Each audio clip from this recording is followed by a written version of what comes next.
बिस्मिल्लाहिर्रहमानिर्रहीम। तो जो प्रीवियस लेक्चर था, लेक्चर 2 यस्टरडे का, उसमें हमने पढ़ा ये लिवर फंक्शन टेस्ट के बारे में हम पढ़ रहे हैं। हमने हेपेटोसेलुलर इंजरी के बारे में, बिलियरी इंजरी के बारे में पढ़ा। तो हमने पढ़ा जो लिवर है उसमें जो एंजाइम्स हमने कल के लेक्चर में पढ़ा, जैसे AST है, ALT है या GGT है, ALP है, ऐसे ही बिलिरुबिन है। तो वो लिवर इंजरी के लिए टेस्ट्स है, वो शो करते हैं अगर लिवर इंजरी हो या बिलियरी इंजरी हो। तो जैसे कि वो टेस्ट्स है, वो मतलब लिवर अगर डैमेज होगा या कोई लिवर मतलब अगर वो एंजाइम्स रेज होंगे ब्लड में, तो लिवर इंजरी के बारे में बोलते हैं। ऐसे ही मतलब बिलिरुबिन भी एक इम्पॉर्टेंट मॉलिक्यूल है, क्योंकि आज हमें पढ़ना है टेस्ट्स ऑफ हेपेटोसेलुलर फंक्शन। ये सब टॉपिक है लिवर फंक्शन टेस्ट्स का। ये जो बिलिरुबिन है, जो हमने बिलिरुबिन पढ़ा, असल में बिलिरुबिन भी एक टेक्निकली अगर हम बहुत स्पीकिंग बोलेंगे कि बिलिरुबिन भी एक मार्कर है फंक्शन। ये भी एक फंक्शन है। बिलिरुबिन सिंथेसिस भी एक इंपॉर्टेंट फंक्शन है लिवर की। ठीक, तो जो बिलिरुबिन है, जैसे कि यूजीटी एंजाइम हमने पढ़ा, हेपेटोसाइट में यूजीटी एंजाइम होता है। तो उसमें जो हेपेटोसाइट है उसमें यूजीटी एंजाइम होता है। वो क्या करता है काम, वो इस बिलिरुबिन को एडाम जैसे ग्लूकुरोनेट करता है ऐड, तो मतलब फिर कंजुगेट बनाता है, कंजुगेटेड बिलिरुबिन को कंजुगेशन करता है। ठीक, आज हम पढ़ेंगे अब मेन पर्टिकुलर 3 फंक्शंस जो लिवर के हैं, वो हम डिस्कस करेंगे टेस्ट ऑफ हेपेटोसेलुलर फंक्शन में। तो पहले हम देखेंगे कि वो जो 3 फंक्शंस हैं वो हम अलग अलग स्टेजेस में कवर करेंगे। पहला जो है वो है लिवर। लिवर क्या करता है? Liver is a factory of protein synthesis. Liver में बहुत सारे प्रोटीन्स बनते हैं। Liver produces a large quantity of proteins, large different variety of proteins. ठीक, मुख्तलिफ किस्म के प्रोटीन्स लिवर तैयार करता है। उनमें से एक मेन प्रोटीन जो है, एक खास प्रोटीन, एल्बुमिन। क्या है? एल्बुमिन। राजू विंडो बंद करो। एल्बुमिन है उनमें से मेन प्रोटीन है एल्बुमिन, जो कि लिवर बनाता है। ठीक, अब हम इस एल्बुमिन के बारे में जानेंगे। ये जो एल्बुमिन है, it is synthesised by liver. Liver इसको सिंथेसाइज तैयार करता है। It is formed by liver, is formed in liver. Liver इसको प्रोड्यूस करता है, इस एल्बुमिन को। तो पहले हम जानेंगे इस एल्बुमिन की नॉर्मल फंक्शन क्या है। नॉर्मल फंक्शन क्या है? ये जो ये एल्बुमिन है, एल्बुमिन जब ब्लड स्ट्रीम में आता है, ये ब्लड वेसल में होता है, तो ये क्या करता है काम, ये एक्ट करता है, ये मेंटेन करता है as osmotic gradient. Osmotic gradient उसका मतलब क्या है? ऑस्मोटिक ग्रेडियंट एक्ट करता है एल्बुमिन, ये मेंटेन करता है। ये जो ऑस्मोटिक ग्रेडियंट है इसमें ब्लड वेसल में, इसमें जो ये एल्बुमिन है, इसका मतलब है कि ये pull, it has the ability to pull water inside blood vessel. ये यहाँ पे है ब्लड वेसल, ये यहाँ पे है ब्लड वेसल, ये ब्लड वेसल है यहाँ पे। ठीक, ये रेड कलर की जो है ये ब्लड वेसल है। एल्बुमिन एक्ट करता है, maintains osmotic gradient, it acts as osmotic gradient. ये क्या काम करता है? ये एल्बुमिन, ये जो वाटर है, यहाँ पे हम लिखेंगे H2O, वाटर। ये वाटर को, इसको एबिलिटी होती है वाटर को इनसाइड, ये जो वाटर है इसको ये ब्लड वेसल के अंदर लेता है। It has the ability to pull water inside blood में, मतलब ब्लड स्ट्रीम में ये वाटर को, मतलब ब्लड वेसल के अंदर वाटर को लेता है। कौन? With help of this albumin. ये इसकी नॉर्मल फंक्शन है। लेकिन in case of hepatocellular damage, in case of hepatocellular injury, whether that is due to some disease or disorder, or like we can say that in acute liver injury or chronic liver injury, chronic liver injury हो सकती है या acute liver injury हो सकती है। chronic liver injury या acute liver injury, जैसे कि हम यहाँ पे बोलेंगे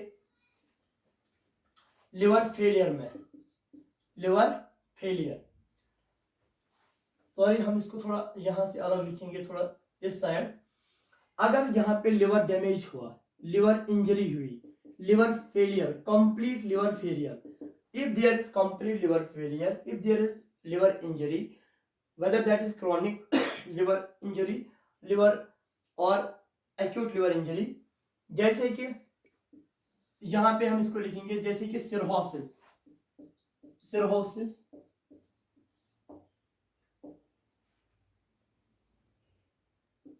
दूसरा हम क्या बोलेंगे, सिरोसिस है क्या है, एक्यूट लिवर इंजरी,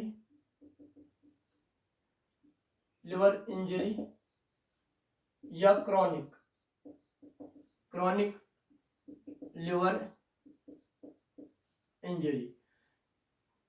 सिरोसिस या बोलेंगे लिवर फेलियर, लिवर फेलियर भी हुआ है, चाहे एक्यूट लिवर इंजरी हो, क्रॉनिक लिवर इंजरी हो। तो सिरोसिस में क्या होता है काम कि जो लिवर है, हमारा लिवर सेल्स से बना होता है ना, जो लिवर के सेल्स है उनको बोलते हैं हेपेटोसाइट्स। लिवर पैरेन्काइमा जो है, जो लिवर का टिश्यू है, वो रिप्लेस होता है फिब्रस टिश्यू से, फिब्रस टिश्यू से। जैसे मल्टीपल फिब्रोसिस में, multiple fibrosis, multiple fibrosis of liver, multiple fibrosis of liver, a lot of healthy liver parenchyma, liver tissue is replaced by fibrous tissue.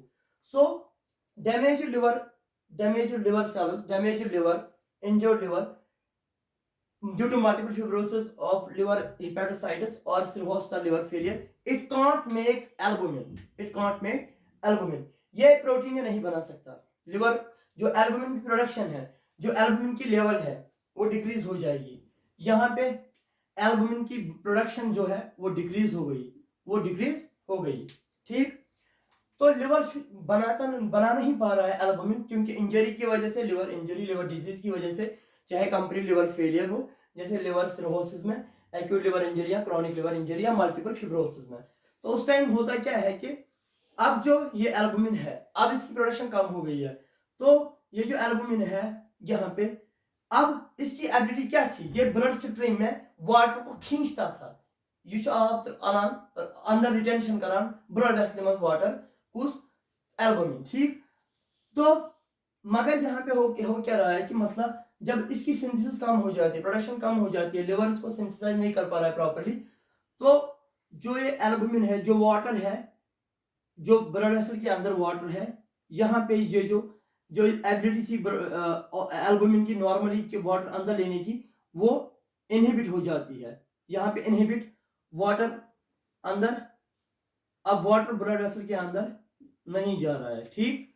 अब water out जा रहा है, water blood vessel से leak out हो रहा है, capillaries से leak out हो रहा है, अंदर नहीं जा पा रहा है। और यही वाटर ये चला जाता है H2O वाटर। यहाँ पे हम स्पेस बचाने के लिए हम फार्मूला ही यूज करेंगे वाटर की, वो है H2O। H2O यहाँ पे वाटर है, ये चला जाता है इंटरस्टिशियम में। किसमें?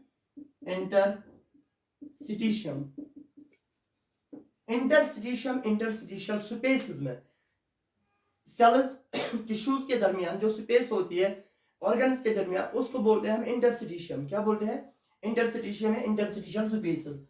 अब चला गया इंटरस्टिशियम में या इंटरस्टिशियल स्पेसेस में, मेन दो जगह जहां पे इंटरस्टिशियल स्पेसेस में ये वाटर एक्युमुलेट हो जाता है, ये वाटर एक्युमुलेट हो जाता है इंटरस्टिशियम में, इंटरस्टिशियल स्पेसेस में।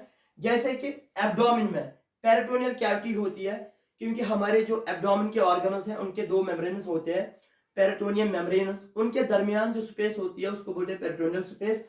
तो पेरिटोनियम में, पेरिटोनियल कैविटी में वाटर एक्युमुलेट हो जाता है, वाटर एक्युमुलेट हो जाता है। यहाँ पे मैं इरेज करूं ताकि ये स्पेस बचाऊं।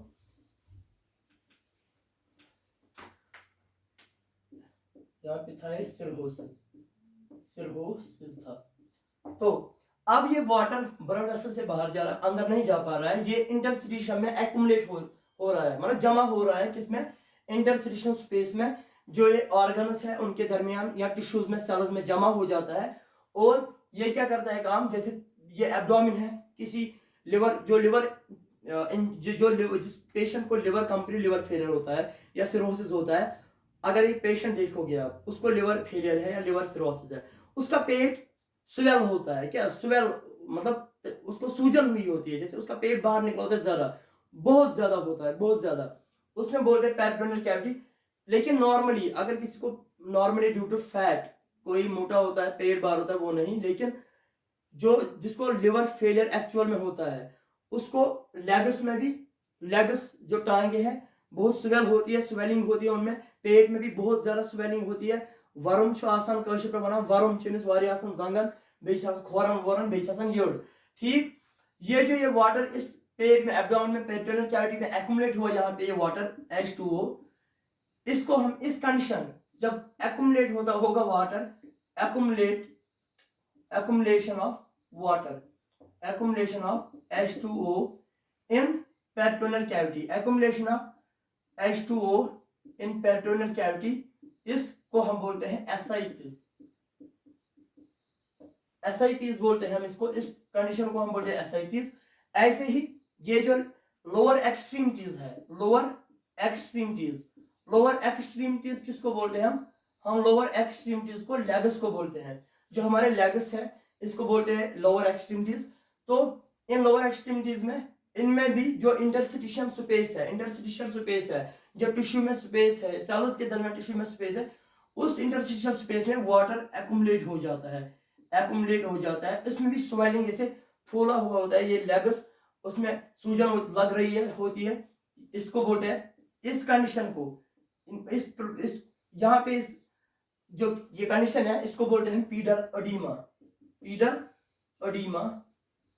अगर लिवर लोअर एक्सट्रीमिटीज में due to albumin, decreased synthesis of albumin due to low production of albumin, water accumulates in the lower extremities of legs, in the interstitial space or in the abdomen, in the peritoneal space. If it gets accumulated in abdomen, in the peritoneal space, it is known as ascites, and if it is in lower extremities, it is known as pedal edema. This condition is called pedal edema. तो ये हमने पढ़ा यहाँ पे जो ये albumin है, तो ये एल्बुमिन जब कम होगा production due to liver injury या लिवर फेलियर और some liver disease like cirrhosis, इसकी हाफ लाइफ लग 2 हफ्ते होते हैं। 2 हफ्ते में हम इसका टेस्ट ये जान सकते हैं क्योंकि इसकी हाफ लाइफ 2 हफ्ते में 2 वीक्स में होती है। ठीक है, 2 वीक्स एल्बुमिन की। तो ये है ये दो ये क्या करता है मेंटेन, एक तो ऑस्मोटिक ग्रेडियंट करता है मेंटेन ब्लड वेसल में, वाटर को पुल करता है inside blood vessel. When this albumin production decreases, ये 2 कंडीशन हो जाते हैं इन लिवर पेशेंट्स में। एक तो एब्डोमेन, मतलब यहाँ पे हमने दिखाया बहुत बड़ा हुआ है, यहाँ पे लेग्स में भी जो लेग्स है हमारे वो भी फूले हुए होते हैं। तो ये है एल्बुमिन। अब हम बात करेंगे दूसरा, जो हमें दूसरी फंक्शन जो लिवर की है वो हम यहाँ पे देखेंगे। दूसरा यहाँ पे हम डिस्कस करेंगे हेपेटोसेलुलर इंजरी अगर लिवर को हो गई तो यहाँ पे अब हम आएंगे, अगर लिवर को यहाँ पे इंजरी हुई लिवर को, सम सॉर्ट ऑफ इंजरी, चाहे एक्यूट लिवर इंजरी हो या क्रॉनिक लिवर इंजरी हो। यहाँ पे लिवर इंजरी है, चाहे एक्यूट लिवर इंजरी है या क्रॉनिक लिवर इंजरी है। ठीक, लिवर की एक अहम फंक्शन क्या है, ये सिंथेसाइज करता है कोआगुलेशन प्रोटीन्स, कोआगुलेशन प्रोटीन्स। इंशाल्लाह कोआगुलेशन प्रोटीन्स, इंशाल्लाह हम कोआगुलेशन प्रोसेस को जो है हीमोस्टैसिस हम बोलते हैं, उसको भी डिस्कस करेंगे हेमेटोलॉजी लेक्चर में। जब हेमेटोलॉजी का जो वीडियो बनेगा उसमें हम पढ़ेंगे कोआगुलेशन प्रोसेस पूरी। हीमोस्टैसिस हम बोलते हैं, उसमें प्राइमरी सेकेंडरी हीमोस्टैसिस, खैर वो उसमें हम डिस्कस करेंगे। फिलहाल हम देखेंगे कोआगुलेशन जो प्रोटीन्स है वो हम वहीं पे देखेंगे। 13 क्लॉटिंग फैक्टर्स है। ये जो कोआगुलेशन प्रोटीन्स है यहाँ पे जब क्लॉटिंग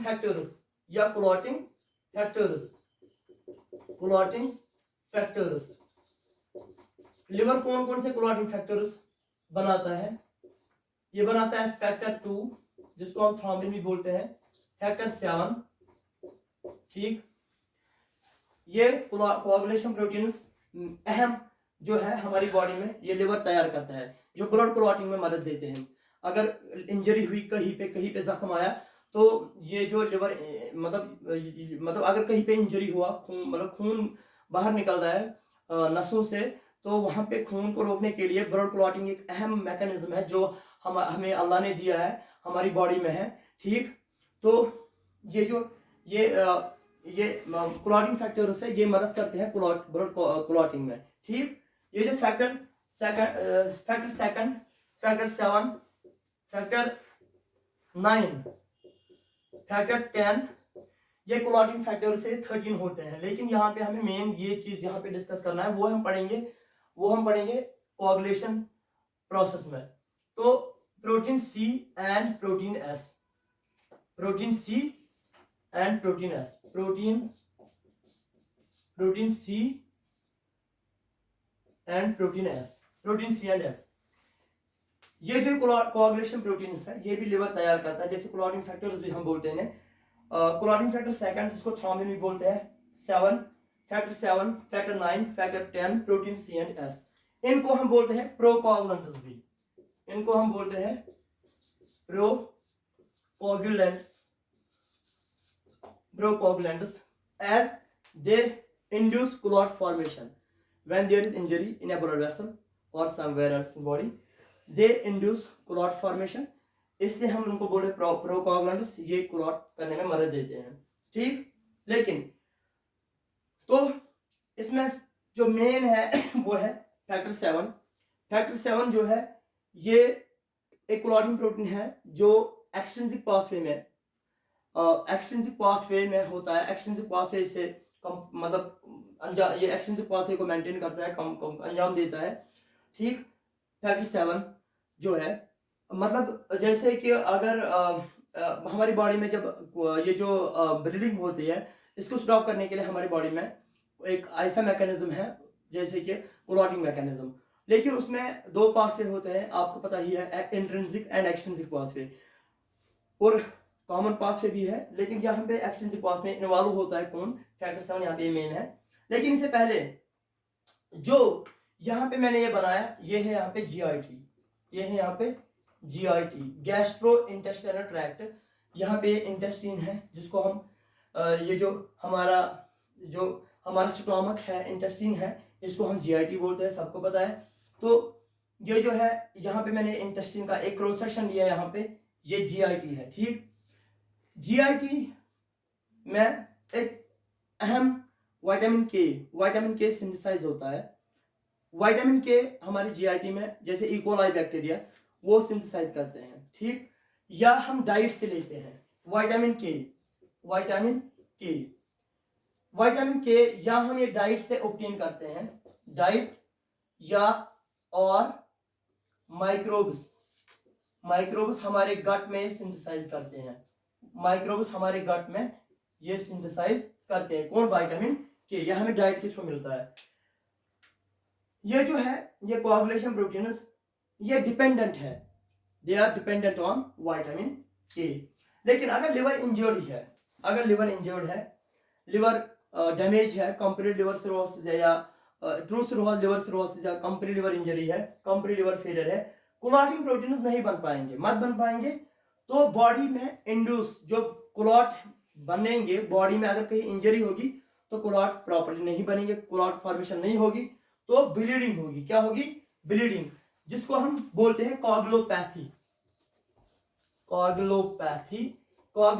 भी बोलते हैं, या ब्लीडिंग हमारे बॉडी में ब्लीडिंग हो जाएगी, ब्लीडिंग ऐसे हो जाएगी, स्टॉप नहीं होगी, ये ब्लीडिंग हो जाएगी, जहां पे भी जख्म होगा, कुछ होगा, क्या होगा, डैमेज होगा, ब्लड वेसल को इंजरी होगा, कट होगा, ब्रेक होगा, तो ब्लड निकल तो जाएगा, रुक नहीं जाएगा।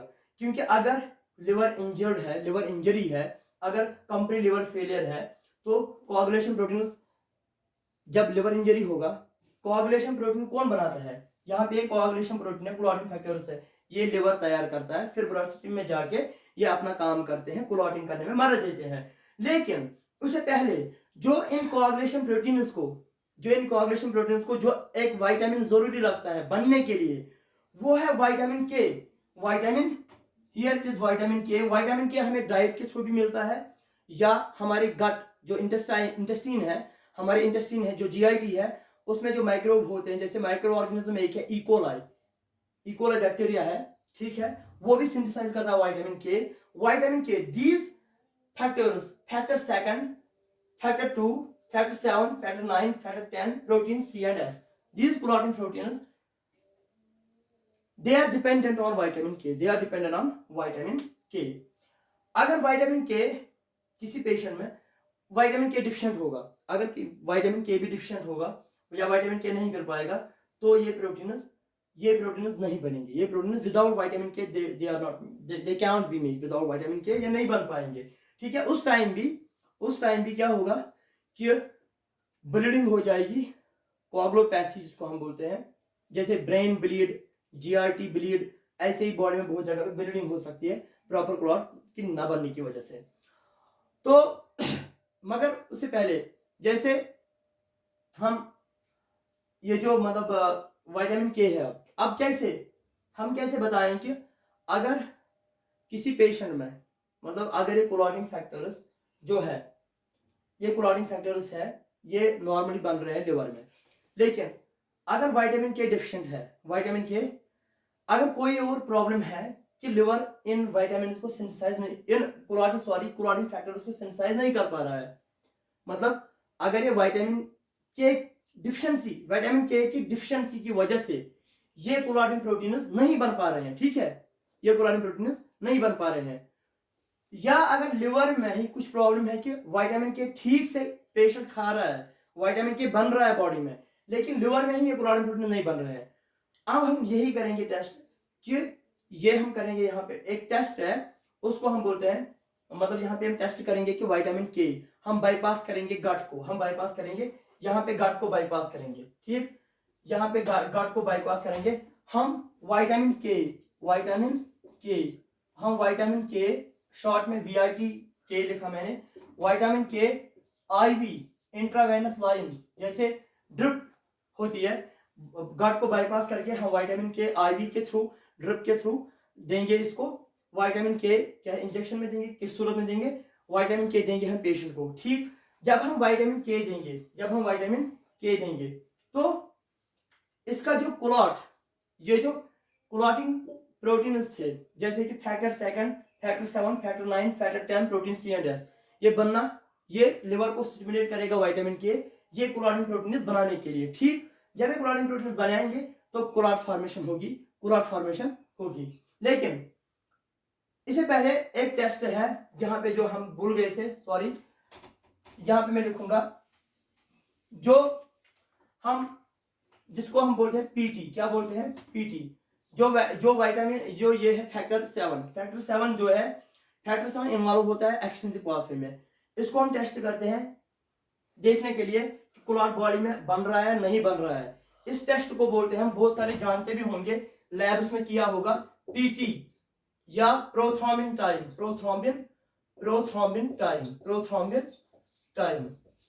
टाइम या बोलते हैं PT और INR, जो PT INR है, ठीक, प्रोथ्रोम्बिन टाइम जो है, ये कितना टाइम लगता है बॉडी को, अगर इंजरी कहीं पे हुआ है कितना टाइम लगता है क्लॉट बनने में, इसको बोलते हैं प्रोथ्रोम्बिन टाइम।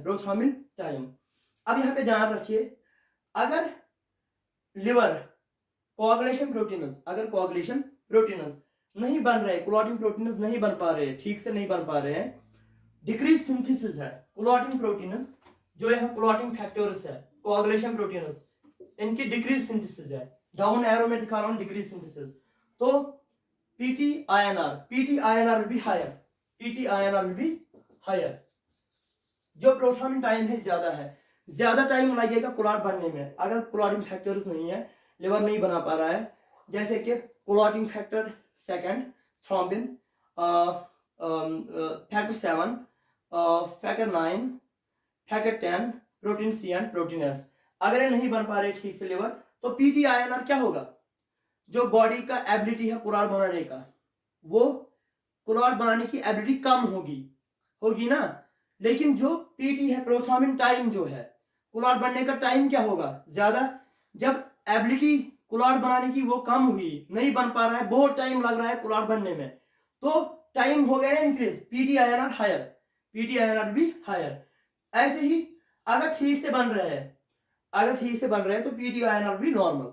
लेकिन अब जो ये विटामिन के हम देंगे, अगर हम विटामिन के देंगे, बाईपास करेंगे गट को, विटामिन के देंगे हम IV के थ्रू, IV इंट्रावेनसली हम विटामिन के देंगे, तो फिर हम करेंगे टेस्ट PT-INR। जब हम विटामिन के देंगे, विटामिन के लिवर को स्टिमुलेट करेगा, विटामिन के लिवर को स्टिमुलेट करेगा। जब हम IV इंट्रावेनस लाइन के थ्रू विटामिन के देंगे, विटामिन, एक सेकंड, अब हमने यहाँ पे मतलब गट को बाईपास किया, हमने IV इंट्रावेनसली हमने विटामिन के दिया, विटामिन के दिया पेशेंट को हमने विटामिन के दिया इंट्रावेनस ड्रिप के जरिए। तो अगर लिवर स्टिमुलेट होगा विटामिन के, अगर विटामिन के डिफिशिएंसी थी तो लिवर बनाएगा क्लोटिंग प्रोटीन्स, ये बनाएगा, क्योंकि क्लोटिंग फैक्टर जो है या प्रोटीन जो है लिवर बनाएगा, ठीक, क्योंकि विटामिन के डिफिशिएंट था। विटामिन के अगर ये विटामिन डिफिशिएंसी होगी, उसी की वजह से नहीं बन पा रहा था, जब हमने विटामिन के दिया इंट्रावेनसली तो ये प्रॉब्लम ठीक होगी, लिवर नॉर्मली बनाना शुरू करेगा क्लोटिंग फैक्टर्स। तो PT-INR, अब PT-INR क्या होगा इस टाइम, जब लिवर ने अब नॉर्मली क्लोटिंग प्रोटीन्स बनाना शुरू किया, तो ability of body to clot वो इंक्रीज हो जाएगी, इंक्रीज हो जाएगी, जल्दी क्लॉट बनेगा ना, जल्दी कम टाइम में क्लॉट बनेगा। तो PT-INR will be lower, higher से वो लोअर हो, PT-INR विल बी लोअर, मतलब नॉर्मल होगा यहाँ पे, तो PT जहाँ पे टाइम कम लगेगा इसको बॉडी को क्लॉट होने में, तो यहाँ पे PT नॉर्मल वैल्यू आएगा, मतलब जो नॉर्मल वैल्यू है, स्टैंडर्ड वैल्यू है वो आएगा, क्योंकि क्लॉटिंग फैक्टर अब नॉर्मली बन रहे हैं, ठीक है। लेकिन अगर ये ठीक नहीं हुआ, अगर PT तब भी एलिवेटेड था, ये जो एरो यहाँ पे ये इंक्रीज, अगर विटामिन के देने के बावजूद ये क्लोटिंग फैक्टर्स जब है, मतलब विटामिन के बावजूद PT-INR ये हायर ही रहा, एलिवेट रहा, तो इसका मतलब है, मतलब विटामिन के डिफिशिएंट नहीं है, लिवर में ही कुछ प्रॉब्लम है, प्रोटीन नहीं बना पा रहा है, ठीक, ये है इसके बारे में। अब चल रहा है तो अब है अनदर, जो अनदर हम बोलेंगे, अनदर फंक्शन ऑफ लिवर की, वो है वो जो है वो लिवर फंक्शन अनदर है, वो है मतलब एक हार्मोन है, हमारा लिवर एक हार्मोन बनाता है, सॉरी मैं थोड़ा, अब मैं इसको इरेज करता हूं, यहाँ पे मैं आपको शो करूंगा, इस सारे को मैं यहाँ इरेज करूंगा,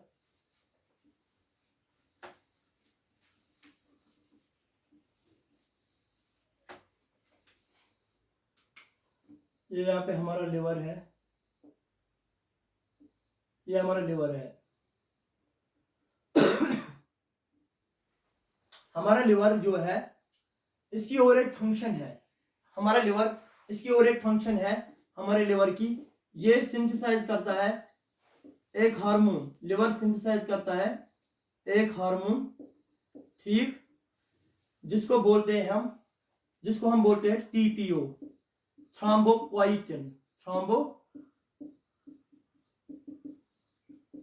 लिवर एक हार्मोन, ये एक हार्मोन है, बनाता है थ्रोम्बोपोइटिन, जिसको हम एब्रिविएट करेंगे TPO, TP।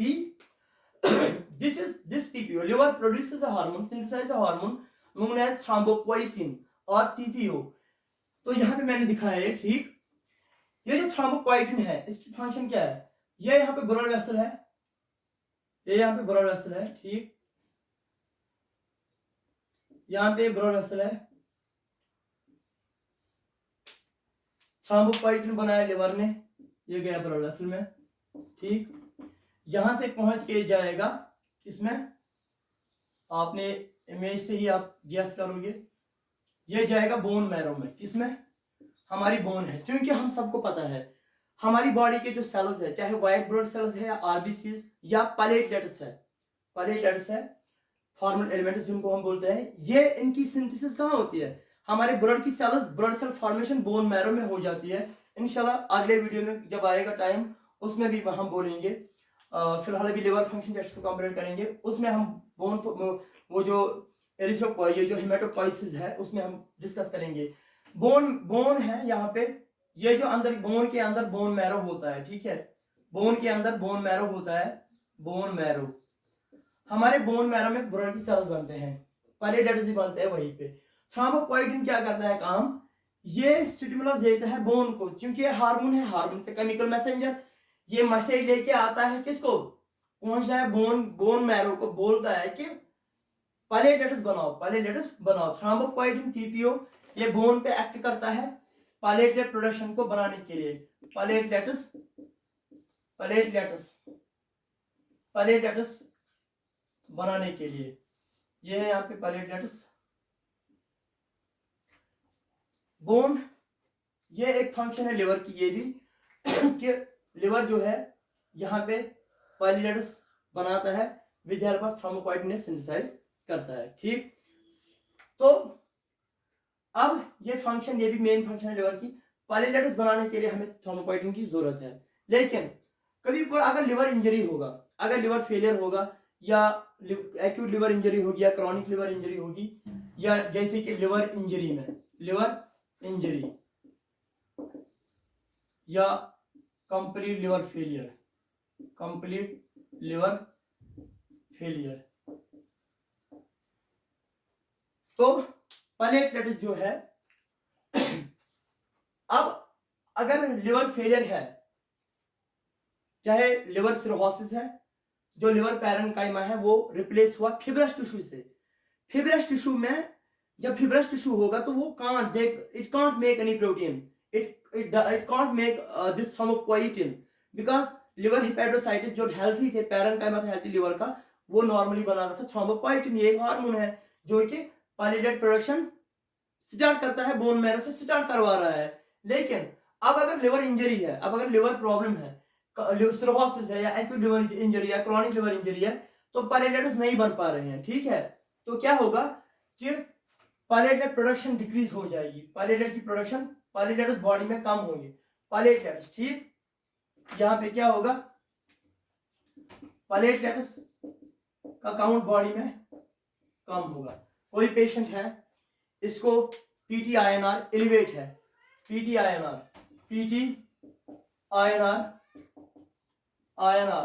ये एलिवेट है, ये है एलिवेट, PTINR, ये PTINR एलिवेट है, पैलेटेट्स डिक्रीज है। ये एरो यहाँ पे एलिवेट ज्यादा, मतलब एलिवेट का ज्यादा इंक्रीज है, PTINR का जो प्रोथ्रोम्बिन टाइम है ज्यादा है, यहाँ से पैलेटेट्स डिक्रीज है। तो हम क्या बोलेंगे, यहाँ पे कंफ्यूजन एक हो रहा है, ठीक, यहाँ पे एक कंफ्यूजन हो रहा है जब PTINR हाई होगा पैलेटेट कम होंगे, डिक्रीज होंगे। कंफ्यूज यहाँ पे होता है इंसान के, कहीं DIC मत है, DIC मत है, डिसेमिनेटेड इंट्रावेस्कुलर कोआगुलेशन। इसको रूल आउट करने के लिए क्या है, DIC है या ये लिवर प्रॉब्लम है, या DIC और मतलब DIC नहीं है, तो हम क्या करेंगे, जो एक पैलेटेट्स है, जैसे कि मैंने बोला कि अगर थ्रोम्बोपोइटिन बॉडी में मतलब लिवर में नहीं बन रहा है तो पैलेटेट काउंट डिक्रीज होगा। तो क्या होगा कि इस पेशेंट में ब्लीडिंग भी होगी, कोआगुलोपैथी भी होगी, ठीक है। अब इस जो एक पैलेटेट्स है, अब हम क्या करेंगे काम, जब ये DIC नहीं है, हम इसमें देखेंगे कि मतलब ये DIC नहीं है, डिसेमिनेटेड इंट्रावेस्कुलर कोआगुलेशन नहीं है,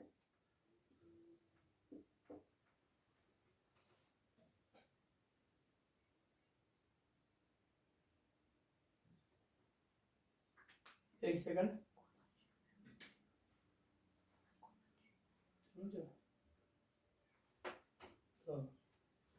अब अगर हम यहाँ पे क्या करेंगे काम, ये DIC की वजह से नहीं है, ये मतलब लिवर में प्रॉब्लम है, लिवर एक क्लॉटिंग फैक्टर नहीं बनाता है, क्या लिवर एक क्लॉटिंग फैक्टर नहीं बनाता है, उसको बोलते हैं एक क्लॉटिंग प्रोटीन है, एक क्लॉटिंग प्रोटीन है या क्लॉटिंग फैक्टर है, एक क्लॉटिंग प्रोटीन है, clotting factor 8, clotting factor 8, factor 8 liver, factor 8 जो एक क्लॉटिंग प्रोटीन है, या क्लॉटिंग फैक्टर भी बोलते हैं हम इसको, क्लॉटिंग फैक्टर भी, clotting factor, clotting protein factor 8 liver synthesise नहीं करता है, ठीक है। लेकिन जब इस पेशेंट को आपको लगेगा DIC है, तो अगर हम क्लॉटिंग फैक्टर, क्लॉटिंग प्रोटीन इस पेशेंट का ऐसे करेंगे, ठीक है, अगर क्लॉटिंग फैक्टर, क्योंकि ये जो फैक्टर 8 है ये लिवर सिंथेसाइज नहीं करता है, अगर इसको प्लेटलेट्स अगर इसको जो क्लोटिंग प्रोटीन है फैक्टर 8 ये लो था, अगर क्लोटिंग फैक्टर 8 ये लो था, ये था लो, तो ये DIC की वजह से है, ये DIC की वजह से है। लेकिन अगर क्लोटिंग फैक्टर ये DIC की वजह से है, अगर ये नॉर्मल था, क्लोटिंग प्रोटीन नॉर्मल था, फैक्टर 8 अगर इसकी लेवल नॉर्मल थी, तो ये लिवर की वजह से है, ये लिवर की प्रॉब्लम की वजह से है कि TPO नहीं बन रहा है ड्यू टू लिवर इंजरी। लेकिन अगर क्लोटिंग प्रोटीन फैक्टर 8 जिसको हम बोलते हैं फैक्टर 8 यहाँ पे ये है फैक्टर 8, क्योंकि ये जो क्लोटिंग फैक्टर्स है ये रोमन न्यूमरल्स में लिखते हैं, ना कि ये मतलब ये रोमन न्यूमरल्स में लिखते हैं। तो नंबर सिस्टम में जैसे 1 2 3 ऐसे नहीं लिखते हैं। फैक्टर 8, अगर फैक्टर 8 जो है ये जो क्लोटिंग प्रोटीन है ये लिवर सिंथेसाइज नहीं करता है। ये क्लोटिंग प्रोटीन अब अगर हम किसी पेशेंट में हम देखेंगे प्लेटलेट काउंट लो है, PTINR हाई है, लेकिन हम ये नहीं बोलेंगे कहीं DIC मत है, डिसेमिनेटेड इंट्रावेस्कुलर कोआगुलेशन मत है। तो हम ये जो ऐसे करेंगे, हम फैक्टर 8 लेवल चेक करेंगे। अगर फैक्टर 8 की लेवल डिक्रीज थी, that means it is likely from due to DIC, disseminated intravascular coagulation. इसको भी आगे वीडियो में पढ़ेंगे हम कभी। तो ये अगर हम क्लोटिंग प्रोटीन ये फैक्टर 8, अगर फैक्टर 8 की लेवल ये थी नॉर्मल, तो ये ड्यू टू लिवर इंजरी है। तो thank you, I hope you like the video. आज का वीडियो कंप्लीट हुआ, कल मिलते हैं नेक्स्ट लेक्चर 4 में।